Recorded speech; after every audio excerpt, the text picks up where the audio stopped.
Yo los invito a sentarse y a buscar en sus Biblias Romanos capítulo 9.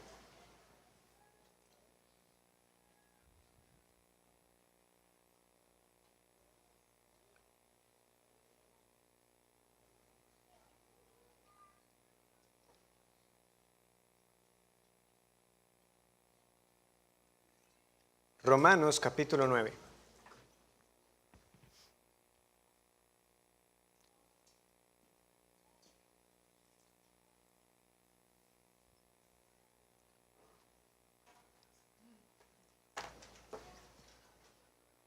Bueno, en la providencia del Señor tengo la oportunidad de predicar hoy y de esta manera poder concluir el capítulo 9 que nos había quedado por ahí pendiente.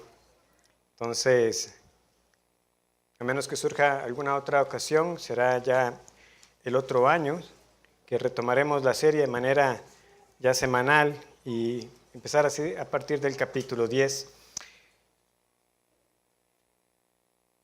Leamos a partir del versículo 25. Dice así: como también en Oseas dice, llamaré pueblo mío al que no era mi pueblo, y a la no amada, amada. Y en el lugar donde se les dijo, vosotros no sois pueblo mío, allí serán llamados hijos del Dios viviente. También Isaías clama tocante a Israel, si fuera el número de los hijos de Israel como la arena del mar, tan solo el remanente será salvo. Porque el Señor ejecutará su sentencia sobre la tierra en justicia y con prontitud. Y como antes dijo Isaías, si el Señor de los ejércitos no nos hubiera dejado descendencia, ¿cómo Sodoma habríamos venido a ser y a Gomorra seríamos semejantes? ¿Qué pues diremos? ¿Que los gentiles que no iban tras la justicia han alcanzado la justicia? Es decir, la justicia que es por fe. Mas Israel, que iba tras una ley de justicia, no la alcanzó.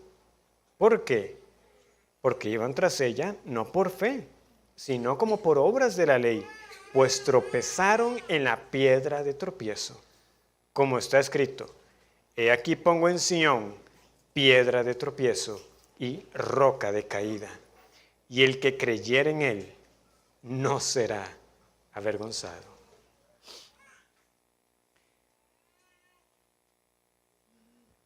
Recordemos que cuando vemos la estructura de la carta a los romanos, identificamos una subsección en los capítulos 9 al 11. Pablo no se ha apartado del tema principal de la justicia por la fe, pero está abordando una inquietud respecto a su pueblo, según la sangre, que son los judíos. Y esto lo hace, ¿verdad?, como vimos, de una manera que hasta resulta impactante cuando uno está siguiendo el hilo de la carta, porque Él nos ha llevado a las alturas hermosas de la seguridad inamovible del creyente, que aquel que está en Cristo nunca será separado de Él. Nada nos puede separar del amor de Dios. Dios está por nosotros. ¿Quién estará contra nosotros? Pero Pablo no se olvida de los suyos. Ellos no están gozando de esta salvación eterna, dichosa y bendita que se encuentra en Cristo Jesús. Él llora por ellos. Incluso afirma que estaría dispuesto a ser considerado un anatema por amor a los de su nación. Tengo que enfatizarlo siempre porque no quiero que corramos el riesgo de que veamos el desarrollo del capítulo 9 como simplemente una mera argumentación para defender por qué la palabra de Dios no ha fallado, como si esto fuera simplemente un ejercicio académico para Pablo y mostrando escritura tras escritura, vean cómo yo puedo mostrarles que la palabra de Dios no ha fallado. No, lo que él está diciendo es algo que toca las fibras de su ser. Y la palabra de Dios no ha fallado, y Pablo lo demuestra, como les decía, citando el Antiguo Testamento y varios textos del Antiguo Testamento, muchos de manera directa, otras figuras o ilustraciones también tienen su sustento, su eco en el Antiguo Testamento. De hecho, Pablo cita tantas veces las Escrituras que la última ocasión yo les enfatizaba cómo esto nos debe enseñar a nosotros a hacer teología, a responder como los apóstoles a mí me parece, no, así dice la Escritura. Dios ha dicho. No me dijo Dios. No, Dios ya dijo. Ya lo que Él nos reveló es suficiente para nosotros. No hay necesidad de revelaciones adicionales. Pero entonces está mostrando a través de las Escrituras que la palabra de Dios no ha fallado, porque Dios ha tenido siempre un propósito de salvar a un pueblo compuesto de judíos y de gentiles. Pero para llegar ahí, Él inicia retrocediendo y se va al mismo padre de la fe. Una vez más, vuelve a Abraham y nos muestra que precisamente no todos los que descienden de Israel son israelitas. En una forma de decir, no todo el que es hijo de Abraham es hijo de Abraham verdaderamente. Es decir, el hijo por la fe, que era el tema que él exponía en Romanos capítulo 4. Que nosotros por la fe podemos ser considerados como hijos de Abraham. Y que en un sentido espiritual yo puedo decir que él es mi tatara, y no sé cuántos más, abuelo, ¿verdad? Él es mi padre en la fe, Abraham. Soy de la familia del pueblo del Señor. Pero entonces, Él muestra este propósito en la lección, Él tapa nuestras bocas recordándonos que Dios es el alfarero, quien soberanamente muestra su misericordia a quien quiere, cuando quiere, porque no está obligado a dársela a nadie. Así también muestra su paciencia al ejecutar su justicia. Y entonces en el versículo 30 llega una gran conclusión. Él está preguntando, ¿qué pues diremos? O sea, a la luz de lo que hemos visto anteriormente, ¿qué vamos a concluir? Y la manera en que Pablo concluye nos va a mostrar a nosotros que lo que él ha dicho no ha sido hipotético, porque hay algunos que quieren, ¿verdad?, separarse de lo que ellos llaman la interpretación calvinista de Romanos 9, como si hubiera otra interpretación, diciendo, vean, no, es que Pablo ha hablado hipotéticamente, porque dicen, ¿verdad?, los versículos, por ejemplo, el versículo 22, y que si Dios queriendo mostrar, o sea, vea, Pablo está hablando como hipotéticamente, no es como que él de antemano haya tenido, ¿verdad?, de la masa caída de la humanidad, unos vasos para ser los objetos de su misericordia.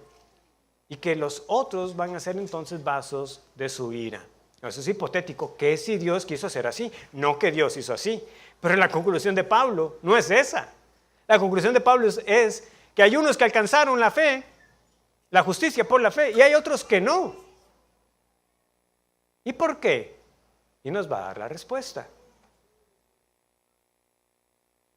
Ya luego en el capítulo 10, Pablo va a mostrar que sí, hay medios que tenemos que utilizar, que el hombre es responsable, que tenemos que predicar el evangelio para que así el nombre de Cristo sea invocado.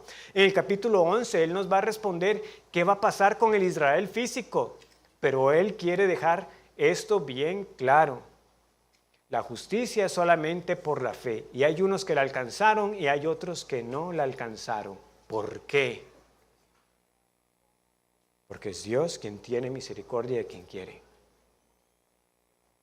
La salvación es solo por Cristo. Pero a quienes se les predica Cristo serán responsables por rechazarlo también. Dios es soberano, el hombre es responsable, es lo que Pablo ha venido afirmando y aquí lo pone explícitamente en esta conclusión. Hermano y amigo que usted me escucha esta mañana, ¿qué es Cristo para usted? Porque solo hay dos respuestas. O Él es su roca de refugio, la piedra preciosa que fue desechada, o es la piedra de tropiezo que le va a desmenuzar. Volvamos entonces a los versículos que serán nuestra exposición esta mañana, Romanos 9, versículos 30 al 33. ¿Qué pues diremos? ¿Que los gentiles que no iban tras la justicia han alcanzado la justicia? Es decir, la justicia que es por fe. Mas Israel, que iba tras una ley de justicia, no la alcanzó. ¿Por qué? Porque iban tras ella no por fe, sino como por obras de la ley, pues tropezaron en la piedra de tropiezo.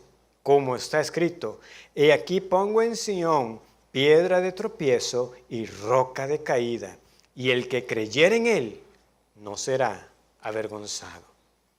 Hay dos preguntas. La primera nos sirve para presentar la conclusión respecto a quiénes son el Israel de Dios, ¿verdad? ¿Qué pues diremos? Respuesta, que los gentiles que no iban tras la justicia la han alcanzado, y Israel, que iba tras una ley de justicia, no la alcanzó. Y hay una segunda pregunta que respalda el por qué es así. ¿Por qué Israel, el Israel físico, no alcanzó la justicia? Porque ellos buscaron esto por las obras de la ley. Y finalmente, vamos a ver este marco para volver a contestar la pregunta esencial que la carta ha estado tratando. ¿Cómo pues somos justificados? Entonces, en primer lugar, nuestro primer punto va a ser, ¿por qué unos son justificados?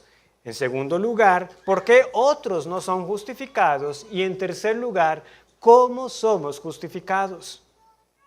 ¿Por qué unos son justificados? ¿Por qué otros no son justificados?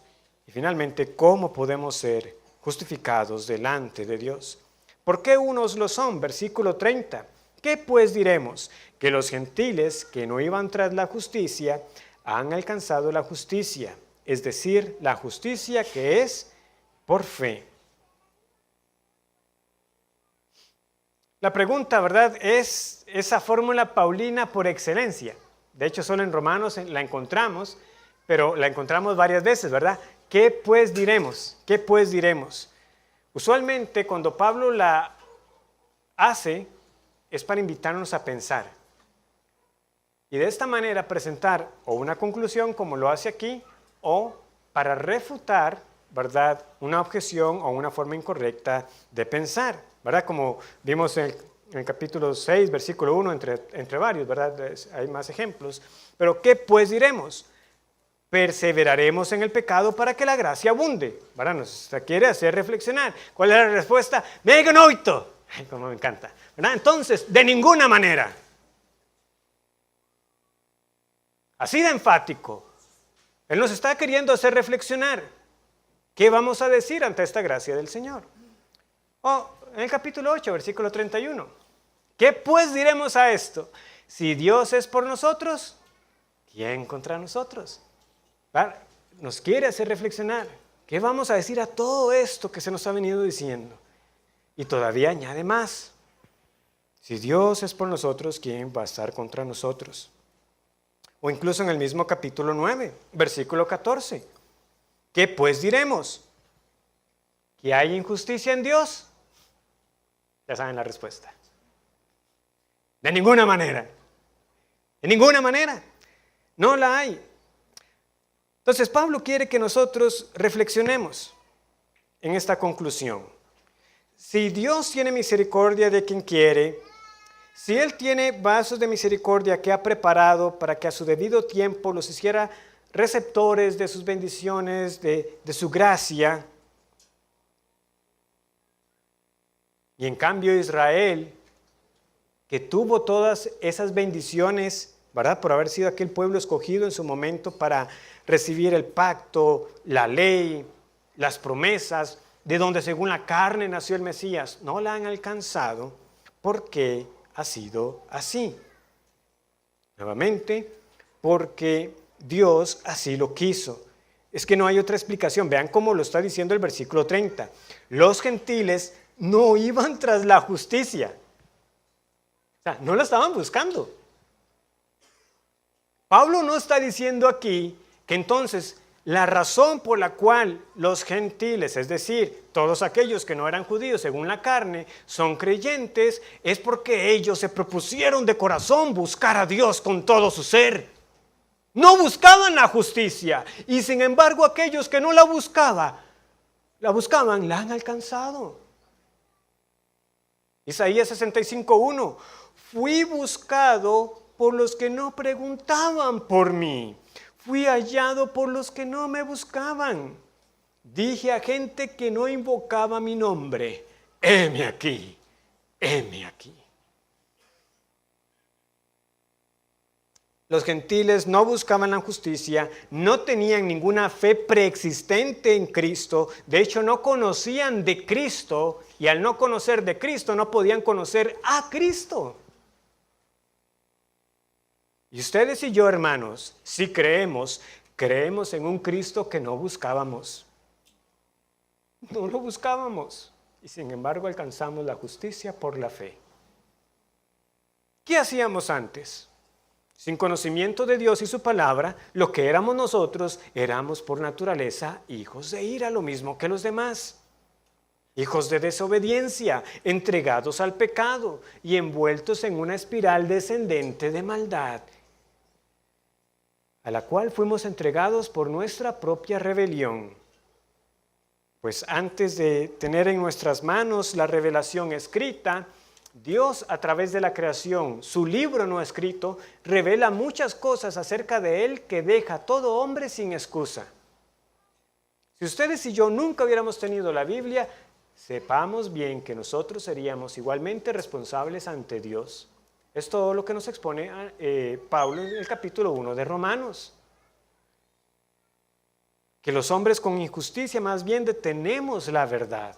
Pues lo que de Dios se conoce, porque Dios lo manifestó, su eterno poder y su deidad, nosotros, antes que darle las gracias y la gloria a Él, más bien nos entregamos a la idolatría y servimos a las imágenes de bestias, de cuadrúpedos y del hombre mismo. No solamente eso, la carta también nos ha dicho que nosotros tenemos una conciencia que funciona como un árbitro moral. Es cierto que nuestra conciencia está dañada por la caída. No es un árbitro infalible, pero sigue siendo un árbitro que acusa al hombre en sus razonamientos, si estamos haciendo bien o mal. Es ese termómetro moral. Si queremos un resumen de toda la clase de pecados en la que ustedes y yo vivimos, unos más que otros, y en algunos pecados más que otros, pues volvamos brevemente a la lista que Pablo nos presenta en Romanos 1, 28. Y como ellos no aprobaron tener en cuenta a Dios, Dios los entregó a una mente reprobada para hacer cosas que no convienen, estando atestados de toda injusticia, fornicación, perversidad, avaricia, maldad, llenos de envidia, homicidios, contiendas, engaños y malignidades, murmuradores, detractores, aborrecedores de Dios, injuriosos, soberbios, altivos, inventores de males, desobedientes a los padres, necios, desleales, sin afecto natural, implacables, sin misericordia. Quienes, habiendo entendido el juicio de Dios, que los que practican tales cosas son dignos de muerte, no solo las hacen, sino que también se complacen con los que las practican.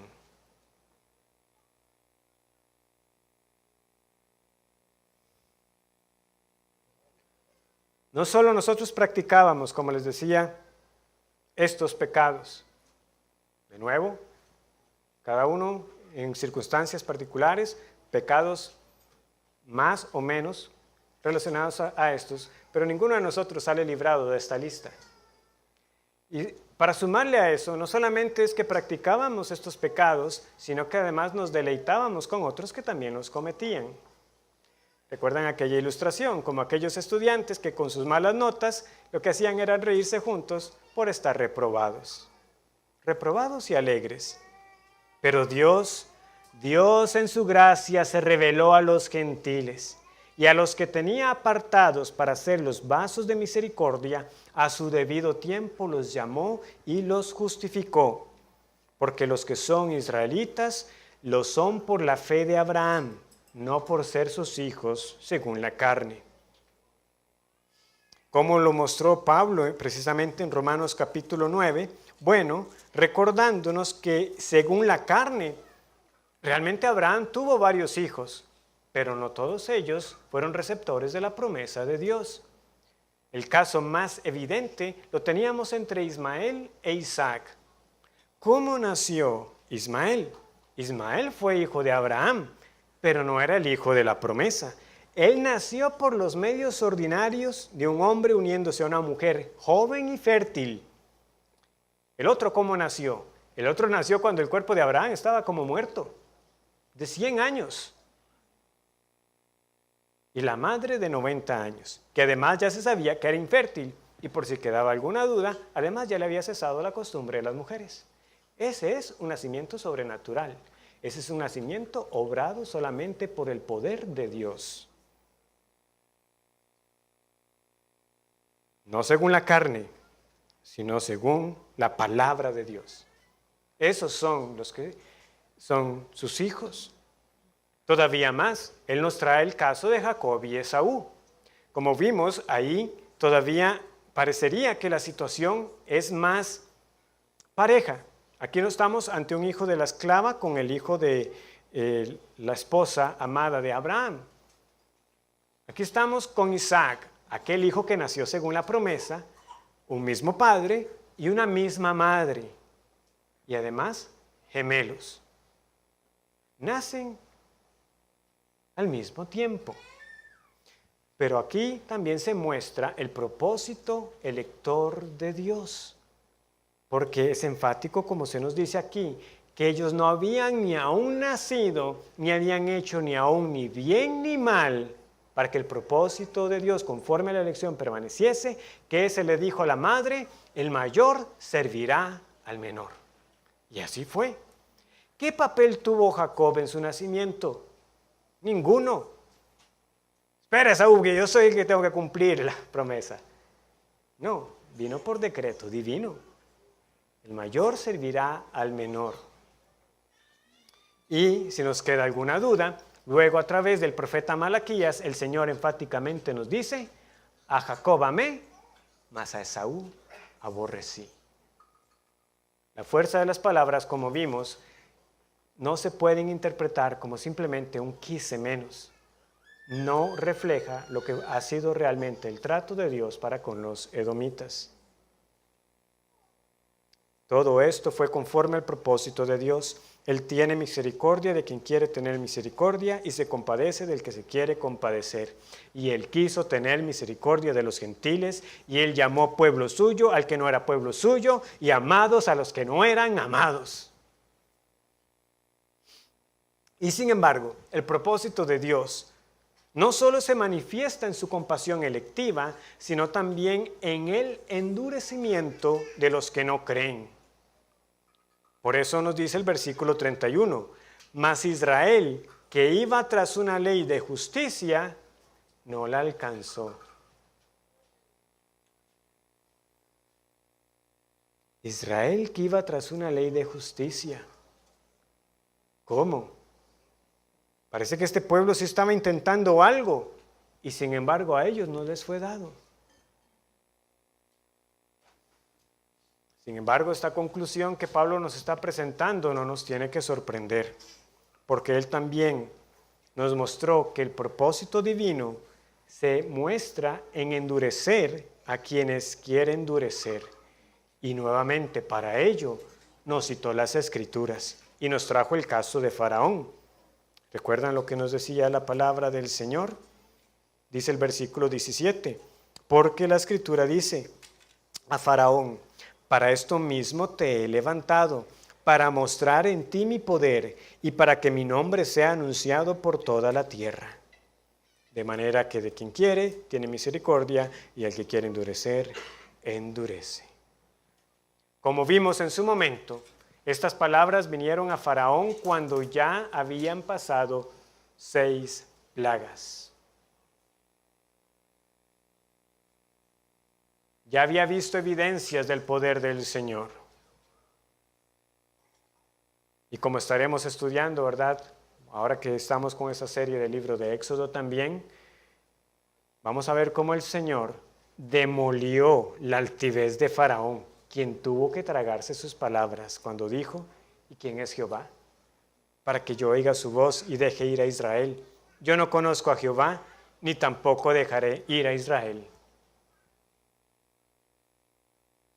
¿Qué pasó? Tuvo que dejar ir a Israel. Y conoció quién era Jehová, pero no para salvación. Hermanos, esta afirmación de Pablo aquí, del versículo 18, como vimos, da en el clavo, ¿verdad? Toca una fibra, o como está esa expresión en inglés, golpea muy cerca de casa. ¿Por qué? Porque él se anticipa a las objeciones. Esto que se ha dicho aquí tiene tanta fuerza que él trae para nosotros un debatiente imaginario para que pregunte lo que nosotros no nos atreveríamos a preguntarle directamente a Dios, pero que está en la mente de las personas cuando se enfrentan a esta realidad.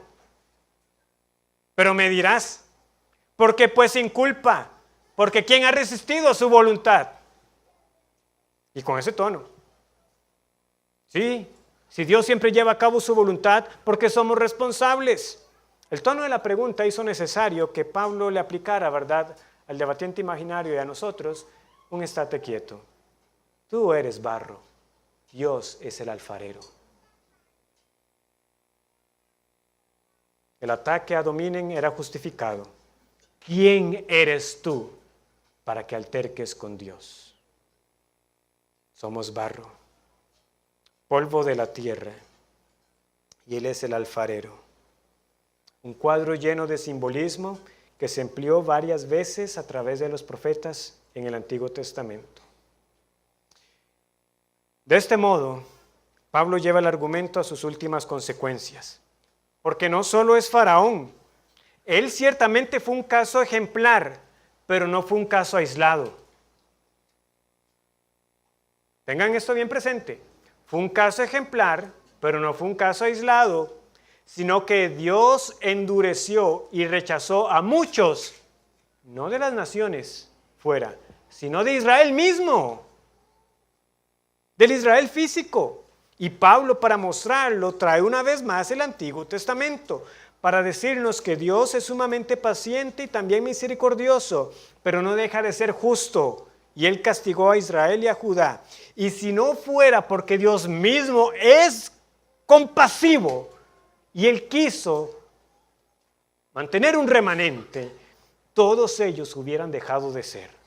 Por eso es que Él tiene que recordarnos las palabras del profeta Isaías. Si el Señor de los ejércitos no nos hubiera dejado descendencia, como Sodoma habríamos venido a ser y a Gomorra seríamos semejantes.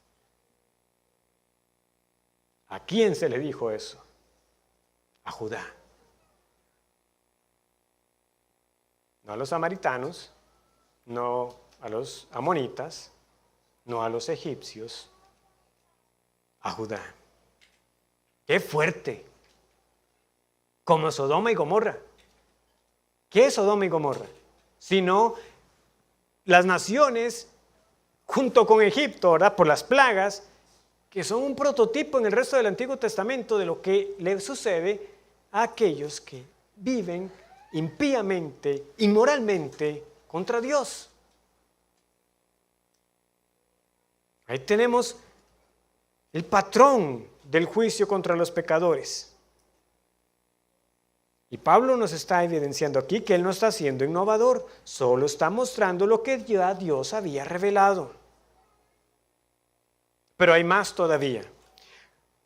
El Señor ciertamente en su compasión guardó un remanente. Recuerden esa idea de un resto por encima de los demás que Dios quiso preservar por amor a Él, por amor a su gloria, por amor a David, porque Él cumple su pacto. Pero cuando a través de los profetas Él anuncia, yo los voy a reunir nuevamente, yo los voy a recoger de entre las naciones. Es más, a través de Oseas Él les dice, yo voy a volver a unir el norte con el sur. El Espíritu Santo le muestra a los apóstoles que esas palabras prefiguraban algo más que simplemente un reino de Israel donde otra vez tanto los del norte como el sur estuvieran juntos, sino que era una figura de los judíos y gentiles siendo un solo pueblo, un solo reino, siendo gobernados por Dios. ¿Cómo lo sabemos? Bueno, porque vean cómo Pablo aplicó el pasaje de Oseas a los judíos y gentiles, versículo 24, a los cuales también ha llamado, esto es a nosotros, no solo de los judíos, sino también a los gentiles, sino también de los gentiles, como también en Oseas dice. Y aplica Oseas a esta situación. ¿Y de quién estaba hablando Oseas? Sino del hecho de que él le había dicho al norte que ellos ya eran el pueblo no amado y que ellos ya no eran pueblo suyo, pero que un día ya no iba a ser así. Un día iba a revertir los nombres e iban a ser nuevamente su pueblo amado, iban a ser nuevamente pueblo suyo y que él los iba a desposar para que estuvieran con él para siempre. Pero Pablo nos dice, esa preciosa profecía se cumple plenamente cuando Dios reúne a gentiles y judíos como uno.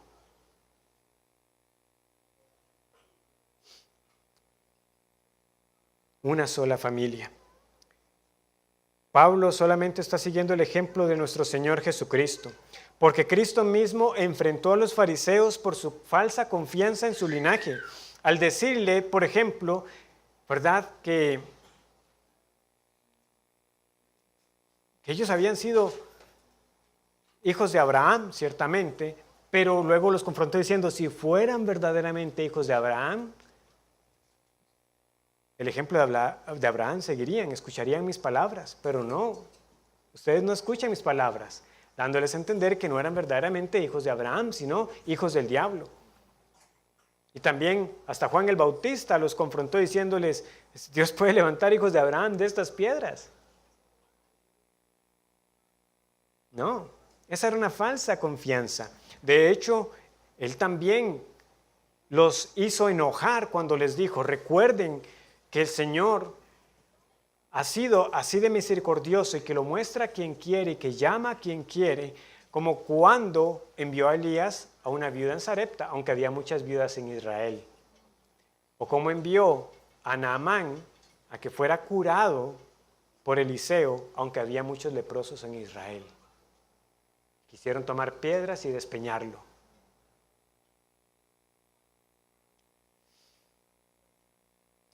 Esta viuda y Naamán no estaban buscando a Dios.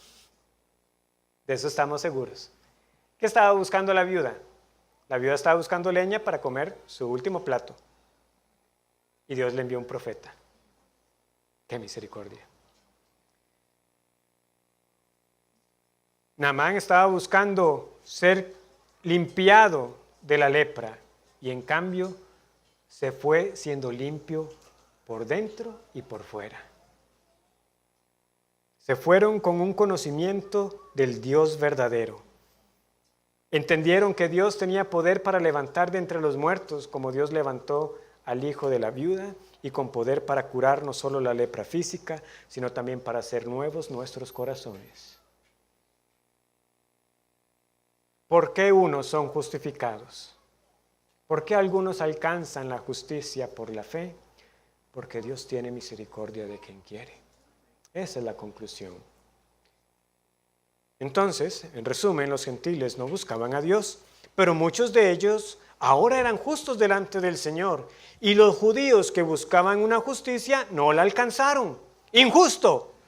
Deje ese argumento, ya no le va a ir bien. Ya sabe lo que Pablo ha venido diciéndonos. Pero ese es el contraste, ¿verdad? Unos no buscaban y encontraron lo que no estaban buscando. Y unos estaban buscando algo y no lo encontraron. Porque Dios es soberano y tuvo misericordia de quien quiso. Pero Pablo no cierra aquí su conclusión, sino que nos dice en el versículo 32. ¿Por qué? ¿Por qué?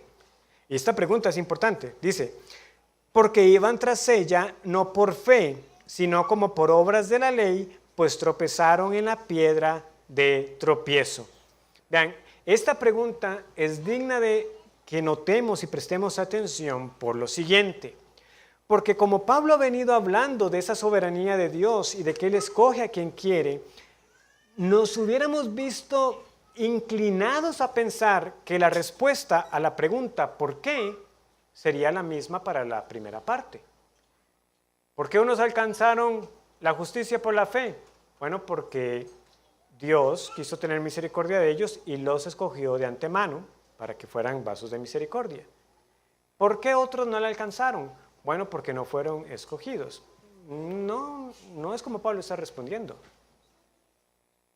Pablo está respondiéndonos aquí que aunque la salvación es por gracia, por medio de la fe en Cristo, a lo cual Dios nos predestinó, la condenación de los pecadores no es por no ser elegidos, sino que viene por su propia obstinación y rebelión, aunque eso también sea parte del decreto divino. El meollo del asunto es que el hombre busca la salvación a su manera. Eso es lo que está pasando aquí. ¿Por qué los judíos no alcanzaron la justicia? Porque no la estaban buscando por fe. Ellos la estaban buscando a su manera. La estaban buscando por las obras de la ley. ¿Y qué pasa cuando usted quiere buscar la justicia por las obras de la ley? No la va a encontrar. ¿Cómo lo sabemos? Volvámonos a Romanos capítulo 3.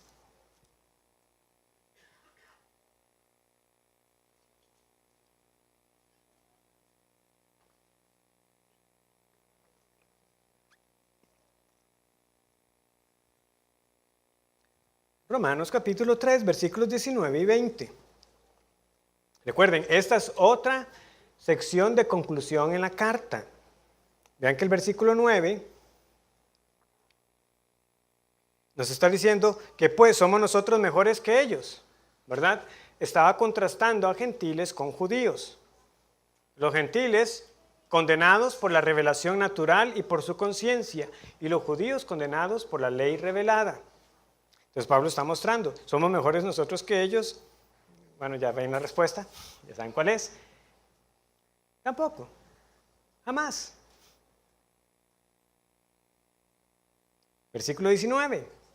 Pero sabemos que todo lo que la ley dice, lo dice a los que están bajo la ley, para que toda boca se cierre y todo el mundo quede bajo el juicio de Dios, ya que por las obras de la ley ningún ser humano será justificado delante de él, porque por medio de la ley es el conocimiento del pecado. El problema no está en la ley, está en nosotros. La ley no es pecaminosa, pero recuerdan como luego también Pablo vuelve a esto en Romanos capítulo 7, ¿qué es lo que pasa? La ley, al mostrarnos cuáles son los mandamientos de Dios, despierta aún más esa naturaleza pecaminosa que ya hay en nosotros y nos rebelamos contra la ley de Dios. Por eso es que viene el conocimiento del pecado. No codiciarás, entonces codicio y con ganas. Es así.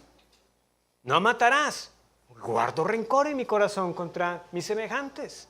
No tendrás dioses ajenos delante de mí, y nuestro corazón es una fábrica de ídolos. Eso es lo que pasa. Es que por las obras de la ley no podemos justificarnos. Entonces, ¿cómo era que los judíos estaban buscando una justicia por la ley si no podía uno ser justificado por la ley? Bueno, algo tenía que pasar en la forma de pensar de ellos para concluir de que por mi obediencia a la ley de Dios yo pudiera haber sido justificado y ser acepto delante de Dios. Esta manera de vivir de estos judíos era contrariamente a lo que Dios les había dicho. ¿Qué les había dicho Dios? Es cierto que Dios dio la ley, pero cuando Dios les dio los mandamientos, dijo lo siguiente: circunciden su corazón, circunciden el prepucio de su corazón. Dios les estaba revelando, sin un corazón nuevo, ustedes no pueden guardar la ley. No pueden. Porque todo israelita y todo judío, más adelante, pronto vería que cumplir la ley como estaba era imposible. Entonces, ¿cómo podían persistir en algo que a toda vista era imposible? ¿Qué hicieron? ¿Buscaron a Dios? No. No lo buscaron. Era evidente. Y solo basta ver la historia de estos reinos, empezando por la mayoría de sus reyes, que fueron idólatras, salvo unos pocos que sí quisieron buscar la reforma de la nación y que se humillaron ante el Señor. Pero lo que tanto reyes, sacerdotes, profetas y el resto del pueblo estaba haciendo era lo que ellos querían. Cada uno seguía haciendo lo que bien le parecía. Porque nosotros seguimos leyendo durante los días del reino, cuando ya había un lugar establecido para la adoración a Dios, que cada uno seguía adorando en los lugares altos. Cuando Dios había dicho, en el lugar que Dios te diga, ahí adorarás. No, yo adoro donde yo quiera. Este árbol me parece bonito, ahí voy a adorar. En este monte, ahí también. No donde Dios ha dicho. Adoraban donde querían. Adoraban a Jehová y adoraban a otros dioses. Hasta se atrevieron a ofrecer animales defectuosos, que Dios les tuvo que decir, ¿le presentaría usted eso a su príncipe? Se olvidaron del amor al prójimo y oprimían a los pobres, a las viudas y a los huérfanos. Falsearon las pesas y fueron testigos falsos aceptando sobornos. ¿Cómo este pueblo podía reconciliar tal manera de vivir y pensar que podían ser aceptos delante de Dios? Y cuando llegamos al Nuevo Testamento, el panorama no parece haber cambiado, sino que más bien las enseñanzas, las amonestaciones y los diálogos que Jesús tuvo en sus encuentros con varios de los fariseos nos confirman que ellos seguían persistiendo en creer que eran justos delante de Dios por sus obras de la ley. Vamos, por ejemplo, a Mateo capítulo 5. Porque yo quiero que veamos el aparente dilema que tenemos aquí. O sea, ¿cómo es que los judíos podían persistir en buscar una justicia por la ley cuando a todas luces era evidente que estaban quebrantando la ley? ¿Cómo es que ellos estaban reconciliando eso en su manera de vivir? Bueno, tenemos el Sermón del Monte, una de las enseñanzas más conocidas de Cristo, y después de las bienaventuranzas Jesús aborda el asunto de la ley. Y él ha dicho algo interesante, ¿verdad? En el versículo 20, Mateo 5:20 dice, porque os digo que si vuestra justicia no fuere mayor que la de los escribas y fariseos, no entraréis en el reino de los cielos. O sea, hay una forma de vivir de ellos que sí, externamente parecía que usted no los podía culpar de inmoralidad, de pecados escandalosos, groseros. Y Cristo nos está diciendo que la barra es más alta. La barra es mucho más alta que esa justicia de los escribas y fariseos, que esa justicia que ellos se han buscado por esas obras de la ley. Pero de nuevo insisto, ¿qué eran esas obras de la ley? ¿Cómo es que ellos estaban pretendiendo decir que se habían guardado la ley de Dios? Versículo 21. Oísteis que fue dicho a los antiguos. Versículo 22. Pero yo os digo. Y ese patrón lo tenemos, ¿verdad?, a lo largo del capítulo 5. Habéis oído, pero yo os digo. Sí, el Señor está reconociendo que externamente la vida de muchos de ellos era intachable.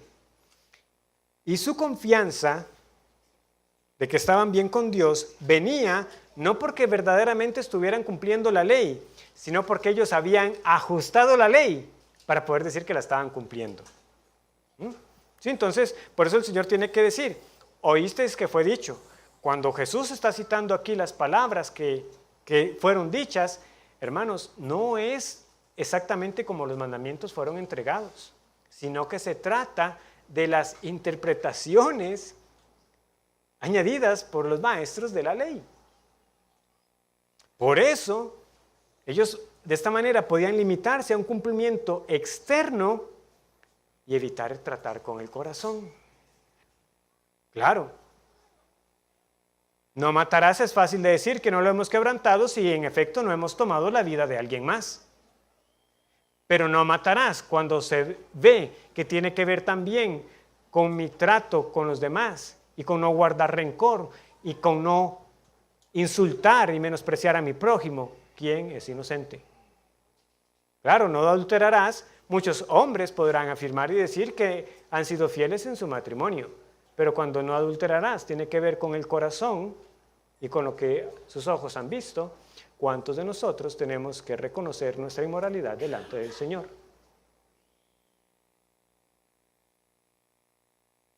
Claro, no tomar el nombre del Señor en vano y no jurar. Cuando usted dice, yo nunca digo, así me haga Dios y aún me añada, pero jura por su abuelita, que tiene 20 años de muerta, entonces ahí no estás menospreciando ni tomando el nombre de Dios en vano.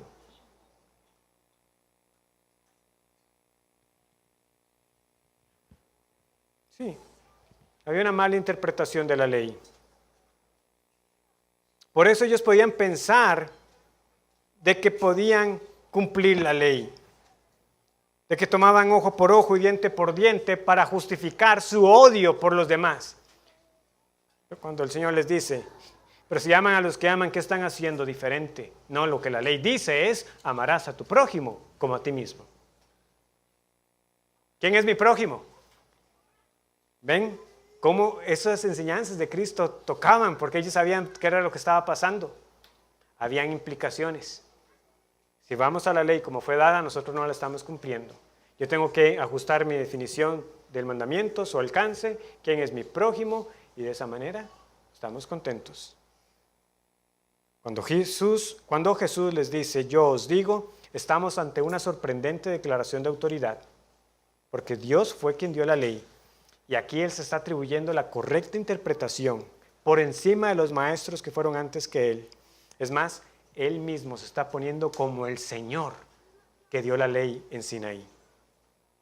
Él está enseñando en un monte. Pero volviendo a la enseñanza en sí, es claro que la solución, entre comillas, de los fariseos era adecuar los requerimientos de la ley. Si no podemos cumplirlos, pero Dios los dio, tiene que haber una forma de satisfacer la demanda y así ser justos ante Dios. Y esa era su confianza. Nuevamente, ¿cómo sabemos que ellos estaban convencidos de que tenían méritos delante del Señor? Lucas 18, versículo 9. Es una parábola, pero de nuevo, la parábola está enseñando una verdad que corresponde con la realidad. En la conocida oración del fariseo, a unos que confiaban en sí mismos, ¿ven cómo empieza? A unos que confiaban en sí mismos como justos y menospreciaban a los otros, dijo también esta parábola. 2 hombres subieron al templo a orar. Uno era fariseo y el otro publicano. El fariseo, puesto en pie, oraba, no a Dios, oraba consigo mismo, de esta manera. Dios, te doy gracias porque no soy como los otros hombres, ladrones, injustos, adúlteros, ni aun como ese publicano.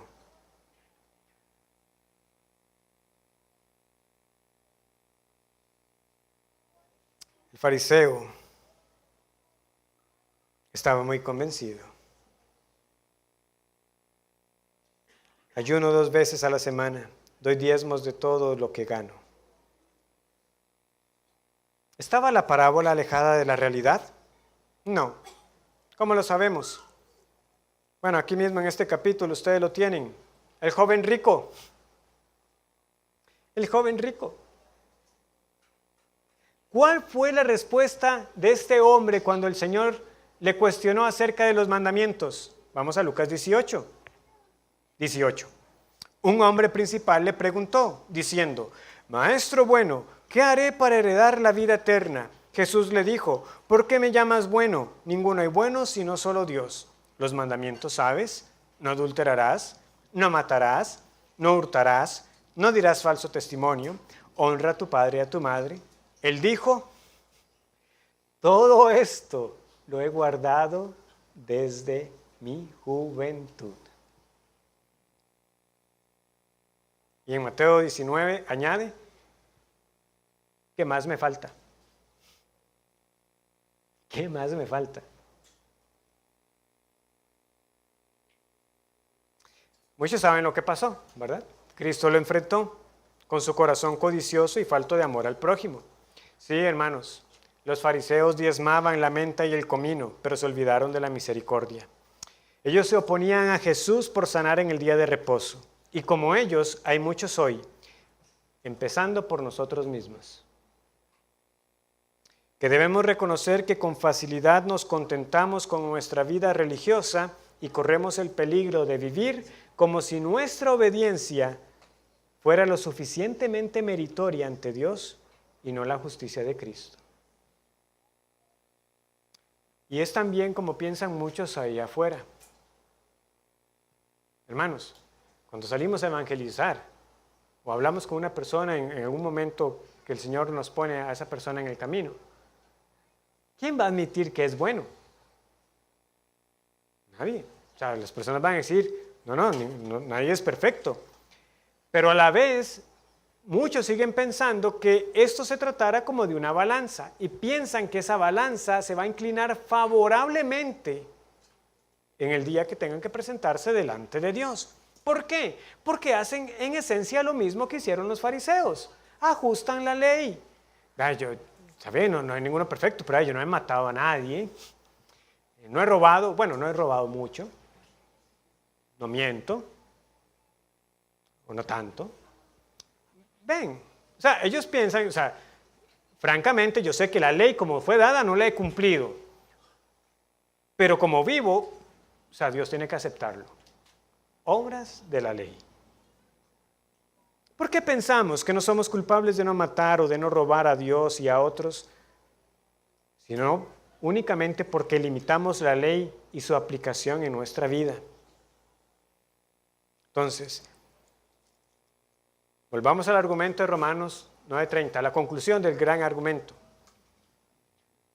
Primero, unos alcanzaron una justicia que no buscaban, otros no alcanzaron una justicia porque no la estaban buscando como tenía que ser. Buscaron una salvación por sus propios términos. Lo primero es por misericordia, lo segundo es el pago justo de Dios que no le debe a nadie nada. Ellos rechazaron su ley y rechazaron sobre todo al único que los podía salvar.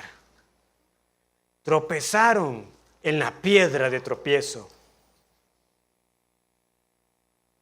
Esto nos lleva a nuestro último punto. ¿Cómo podemos ser justificados? Solo por la fe en Cristo. Este es el corazón de Romanos y es el corazón del Evangelio. El justo por la fe vivirá. Y una vez más Pablo trae el Antiguo Testamento para mostrarnos que esto sí ha sido siempre así. ¿Cómo está escrito? Versículo 33. Romanos 9:33, he aquí pongo en Sión piedra de tropiezo y roca de caída, y el que creyere en él no será avergonzado. Hay dos citas realmente aquí, pero nuevamente, por inspiración divina, el apóstol hábilmente une dos pasajes en uno. Aquí tenemos Isaías 8:14 e Isaías 28:16. Solo como nota formativa para nosotros. Un pasaje está hablando explícitamente de Jehová. El otro pasaje habla de alguien que el Señor va a dar. Pablo los une y Cristo lo cumple. ¿Cómo puede Cristo cumplir un pasaje que habla acerca de Jehová? Bueno, porque Él es Dios. Ahora bien, el punto es que los fariseos rechazaron a Cristo. Y Cristo conscientemente aplicó estas palabras respecto a Él. Y los fariseos también entendieron que cuando Cristo las dijo, se las estaba achacando a ellos. Mateo 21, 43 y 44, escuchen. Mateo 21, 43 y 44. Por tanto os digo que el reino de Dios será quitado de vosotros y será dado a gente que produzca los frutos de él. Y el que cayere sobre esta piedra será quebrantado, y sobre quien ella cayere, le desmenuzará. Estas palabras tienen que hacernos temblar, poner la piel de gallina, porque Cristo está diciendo que Él es una piedra que va a desmenuzar, va a caer encima de unos. Porque no hay punto medio. A Cristo se le recibe completo, no solo su enseñanza. Si a mí me parece lo que Cristo dijo, no, a Cristo se le recibe completo, su persona y su obra. O lo demás será condenación. Y Él vino a los suyos, pero los suyos lo rechazaron. Y esto también fue cumplimiento de otra profecía que también está vinculada con Cristo siendo comparado con una piedra. Salmo 118, 22. la piedra que desecharon los edificadores ha venido a ser la cabeza del ángulo. ¿A qué alude esto? A una piedra que no se quiso utilizar. Son las construcciones de antes. Usted escoge las piedras que iba a poner en la estructura. Aquí ven esta piedra y dicen no sirve, la botan. Esa piedra menospreciada, Cristo, nuestro Señor, Dios dice, ese que menospreciaron, Él es la cabeza del ángulo. Él es la piedra más preciosa. Él es el fundamento de la iglesia. El que en Él cree no será avergonzado. Esa palabra tiene una gran riqueza. Puede ser una piedra que es tanto el fundamento de un edificio como la piedra que corona el edificio. Y el Nuevo Testamento usa ambos sentidos. Nos habla de Cristo como el fundamento de la iglesia, ¿verdad? Estamos edificados sobre el fundamento que es Cristo y los apóstoles. Y es también utilizado especialmente por Pedro como esa cabeza angular, esa piedra preciosa. Menospreciada por unos, pero para vosotros los que creéis, dice Pedro, Él es precioso. Él es precioso. No hay otro nombre bajo el cielo, dice Pedro en Hechos 4:12, dado a los hombres. No hay otro nombre en que podamos ser salvos. Por tanto, la aplicación de este sermón es muy directa. Vuelvo a preguntarles a ustedes, ¿qué es Cristo para usted? ¿Es una piedra de tropiezo, la piedra que lo va a desmenuzar, o es la piedra preciosa en la que usted se refugia? Desde entonces y hasta que Cristo regrese, muchos seguirán hallando tropiezo en Cristo, porque prefieren el camino de las obras, prefieren sentirse en control de sus vidas, prefieren decirle a Dios, esa es mi manera, antes que humillarse y reconocer su incapacidad, porque no les han sido abiertos sus ojos. Les resulta difícil de creer que Jesús sea el único camino de salvación. Hermanos, Cristo es esa piedra de tropiezo para muchos. Y nosotros tenemos que seguir siendo valientes en afirmar lo que la Biblia dice. Solo Jesús y solamente Él. No basta la sinceridad. No basta que las personas vivan moralmente y externamente vidas rectas. Eso es justicia por obras de la ley. No lo van a salvar a usted. Solo Jesús. Y muchos nos van a decir, usted me está diciendo que cree que ha sido perdonado por Dios, ese Dios que creó el universo y que será resucitado y que tiene vida eterna porque confía en ese hombre, en ese carpintero que dijo ser el Hijo de Dios, según lo registra el Nuevo Testamento, y que solo Él es el camino, la verdad y la vida. Sí, es lo que estoy diciendo. No tengo otra respuesta, porque es el camino que Dios me mostró. Cristo vino y me salvó. Yo no lo buscaba a Él, Él me encontró. El mundo verá esta historia como ridícula. Querrán burlarse. Pero hermano, no se deje intimidar. El que está en Cristo no será avergonzado en el día final. Los que se avergonzarán serán otros. El que tiene al Señor por su refugio verá que en el día final, cuando Cristo regrese, Él nos va a vindicar. Él va a llamar y va a decir, venid, benditos de mi Padre. Venid al reino de los cielos que les he preparado. Y los burladores tendrán que reconocer a Jesús como Señor de señores y doblarán su rodilla. Amigos sin Cristo, una vez más le ruego como ministro de la palabra, que reconozca que su condenación será su responsabilidad y que hoy el Señor le está diciendo una vez más, es Cristo, es mi Hijo, a quien di para salvar a mi pueblo de sus pecados. Aférrese a Cristo como la roca que es. Hoy se le anuncia el Evangelio para que deje el camino de la necedad, para que deje el camino de la obstinación. Y le vuelvo a decir, no sea como Faraón, no tiene que terminar como él, no tiene que terminar como los fariseos que tuvieron a Cristo al frente y lo rechazaron, sino que tenga el Señor en su gracia hacerle ver hoy a aquel que fue traspasado, aquel varón de dolores, para dar redención abundante. En la cruz hallarás lugar. Oremos. Gracias, Señor, por tu palabra. Gracias por hacernos ver una vez más la riqueza del Evangelio y la suficiencia de Cristo como Señor y Salvador. Bendito sea su nombre. Perdónanos por ser a veces temerosos de afirmar con claridad que solo hay un Señor y un solo Salvador. Porque es con humildad que reconocemos, Señor, que no hubo mérito en nosotros, que realmente tú fuiste hallado por los que no preguntaban por ti. Gracias, Señor. Y enfrenta a los que en medio de nosotros están en medio de nosotros, pero no han entendido el Evangelio verdaderamente y siguen aferrados a una vida religiosa externa nada más, pero no hay vida espiritual en ellos, que hoy les sea impartida según tu poder. En el nombre de Cristo lo pedimos. Amén.